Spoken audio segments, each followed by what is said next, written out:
Hey, so if you want to save time and automate repetitive tasks, yeah, the Butler feature inside Trello is seriously powerful. In this guide, I'll show you step by step how to use Trello automation to handle tasks automatically, so you don't have to. First, open your board and click on the Automation or Butler option. This is where you create all your automated rules. Now, you'll see different types of automations.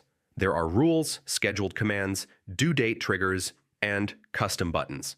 Each one does something slightly different. Let's start with a simple rule. Click Rules and choose a trigger, like when a card is moved to a list. Then set an action, like assigning a member or adding a label. You can also automate tasks based on due dates. For example, send a reminder one day before a deadline, or move overdue cards to a different list. Another useful feature, create custom buttons.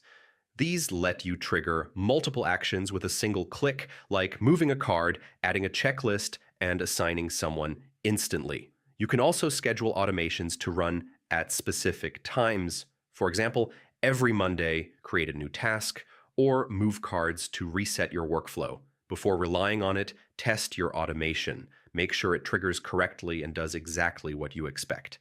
And finally, review and manage your automations regularly. You can edit, pause, or delete them anytime to keep things running smoothly. So yeah, that's how to use Trello's Butler automation feature.